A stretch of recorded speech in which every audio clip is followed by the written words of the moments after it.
Napakaganda mga kababayan dito sa Baguio City. Camp John Hay. Kita ninyo mga kababayan, pipiknik sila dito. Ganda ng mga kahoy po, pine trees.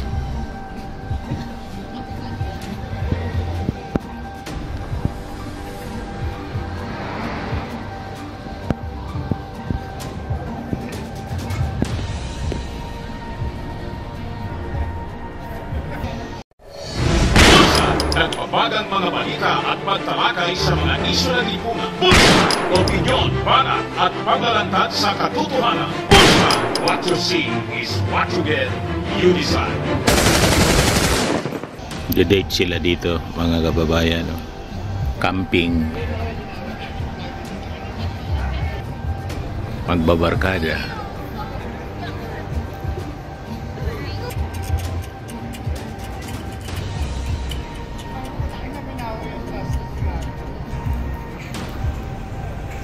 Yan mga activities dito, badminton, volleyball, 300 pesos, butterfly sanctuary, magbibisita ka, 80 pesos per person, go-kart single, 150, go-kart do, 300 pesos, 30 minutes, may mini golf siya, 300 pesos per person. Scout Hill activities rate. Uwi na kami. Bye bye Baguio, Baguio City. Pauwi na po kami mga kababayan para makabalik na muna ng Maynila. Yan, kasi may kausap pa po tayo. Pababa na po kami. O, tingnan niyo yung paligid. Napakaganda, napakalinis. O, di ba? Yung sasakyan namin po, nirintahan lang namin ito. Yung aming Innova kasi hindi namin dinala. Nag-aeroplano kami kasi may problema. Yun. May problema ang kalsada sa Bicol. Tapos malayo. Hirap. Diba? May mga jeepneys din pala rito. Ang lalaki po, talagang specially built para umakyat ng bundok. O diba? O, napakalalaki po. O, mga Isuzu, yan o, Isuzu jeepneys. Ang lalaki ng makina siguro, truck, home sweet home. Ayan. Kita ninyo, makahoy po rito. Bawal kasi rito po ang mga Starwood Hotel, magputol ng kahoy. Naigpit dito po sa Benguet, sa Baguio City. Ayan, The Peak Hotel yata yun po. So makikita ninyo po mga kababayan sa paligid, hindi naman matraffic, kaya medyo mabilis-bilis din yung aming takbo. Nasa 40 to 60 kilometers per hour. Kikita ninyo po sa paligid yung kalangitan po, may mga ulap. Yung ulap po ka-level ng kalsada. Yan, mataas kasi po yung Benguet. Kaya malamig dito po sa Baguio City because of that. Yan, laging maulap ngayon dito. Yan. So yun ang kalagayan ngayon mga kababayan dito sa Baguio City. Ayan. So makikita ninyo ang paligid po. Napakaganda. O diba? Hindi man masyado malalaki yung buildings. May mga areas dito na may mga matataas na buildings pero hindi na namin pinuntahan po. Kasi 2 nights and 3 days lang po kami rito. Pero yung pangatlong araw namin, pabalik na kami. Ito na nga po yung pangatlong araw.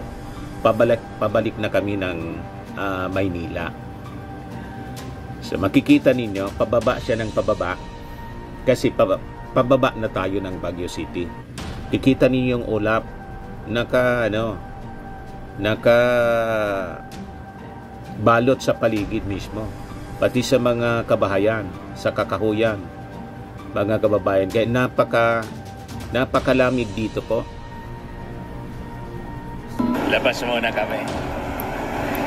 Driver kasi bumili ng strawberry. Yung driver namin. Ito yung mga pasalubong. Click subscribe muna dito sa ating YouTube channel and hit the notification bell para lagi po kayong updated sa mga kaganapan dito sa ating bansa.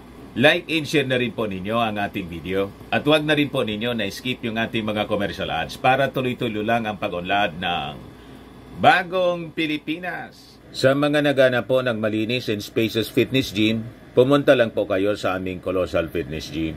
We also offer Grab Car Rental with our brand new 2023 model ng Toyota Innova.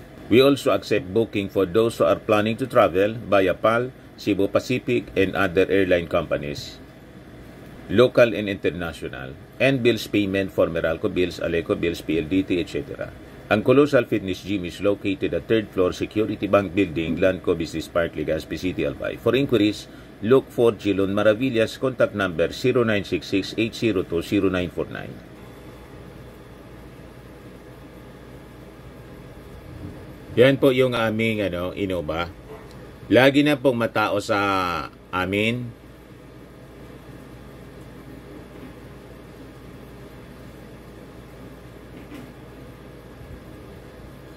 Yan po mga bagong clients namin. Napakaganda at colorful at napakalinis ng aming gym po. Pati mga foreigners po pumupunta sa amin, mga British tourist po sila dito sa Legazpi. Na-set up na rin po yung aming mga brand new gym equipment.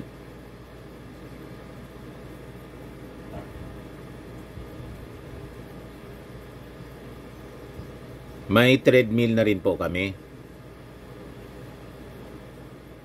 Ito naman po yung bago naming product na binibenta online. Eye Glow Serum, whitening po siya. Tingnan ninyo yung epekto sa aking anak na architect before and now. Yung mga inquiries po ninyo, dumiretso na lang kayo sa kanyang Facebook account, Riz Maravillas. Ito naman po, Firmax Firming and Lifting Cream, pinapahid po sa mga pulses and affected area. Mainam po sa paninigas ng mga kasukasuan. Ito naman po, Automax Radiant Serum. Sa mukha naman yung application, anti-aging po siya. You will look 10 years younger than your age. Sa mga cancer patients naman po, baka lang gusto ninyo itong itry. Neng siya red mixed fruit drink. Hindi mo po siya gamot, food supplement siya. Kaya lang, gawa siya mga kababayan sa goji berry. Yung goji berry may anti-cancer properties. O ngayon, yung mga inquiries ninyo, dumiretso na lang kayo sa aming messenger sa Facebook para masagot namin agad. Ayos pa? Ayos na ayosan niya, Mr. Maravilla. Tingnan ninyo mga kababayan. Yung paligid, nababalot siya na. Yan sa sakyan namin. Nababalot ng... Nababalot po ng ulap yung paligid. O, di ba? Napakaganda dito sa Baguio. Malamig palagi. Mga kababayan, kahit minsan maaraw, pero malamig pa rin. Napaka-fresh yung mga fruits dito. Gulay at mga fruits. Yan o. Si Mrs. at yung anak ko. Kasama namin dito yung anak kong bunso kasi pinasyal-pasyal namin. Bakasyon kami dito for 2 days sa Baguio City. Di ba? Napakasaya mga kababayan ng aming travel dito. Very memorable. Ito po yung Municipality of Toba, Benguet. Yan. Dito yung mga pasalubong. Maraming pasalubong dito. Hindi kami dumaan ng Kinan Road po kasi sabi ng driver namin dito, maraming landslide doon. May alternate naman. Dito yung alternate. Walang landslide dito. Municipality of Tuba. So, pababa na po itong bababa.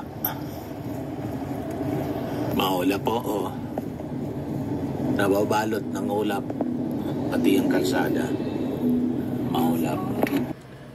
Tuloy-tuloy na po tayo, mga kababayan. So, yan. Medyo mabilis-bilis na yung takbo namin. Sa ngayon, mga 50 to 60 kilometers. Paliko-liko kasi siya, siyempre. Yan, ang lalaking mga trucks, pakyat, mga kababayan. Kailangan lang maingat. At yung nakakasalubong po namin ngayon, umiilaw sila kahit araw kasi siyempre nababalot ng ulap yung paligid. Tingnan niyo, halos zero visibility. Ayan, medyo luminaw na. May mga pagkakataon lang po, pag makapal yung ulap tulad niya, kikita ninyo sa paligid, pati yung bahay hindi na masyado maaninag. Yan. May mga makakapal na ulap na areas, may mga kokonti lang naman po. Ay, ito'y isang yan makapal yung ulap dyan po. Ayan. Ito tulay, mga kababayan. Medyo mahaba-haba itong tulay na tinatahak po namin. Pero pag nagdonat po kami sa patag, yung speed namin po, tunnel ito, vertical clearance. Yan. Medyo madilim dito po. Hindi makita yung paligid kasi napakapal yung ulap na nakakabalot po. Pagdating namin doon sa La Union na po, yung speed ng aming sasakyan, yung papunta pa lang kami dito, nasa 100 to 120 kilometers po per hour. Talagang buwelo kasi at napakalawak ng kalsada. 4 lanes both sides. Yan.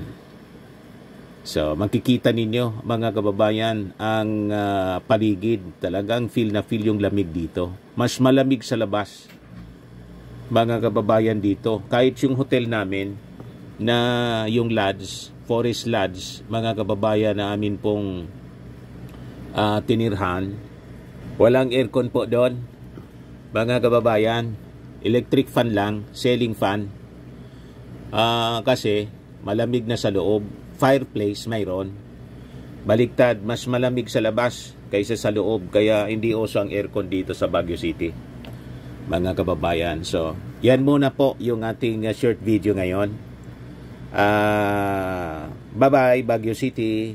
Maraming salamat sa magandang experience namin. Merry Christmas po. See you, Manila. 4 hours lang naman po galing dito ang biyahe.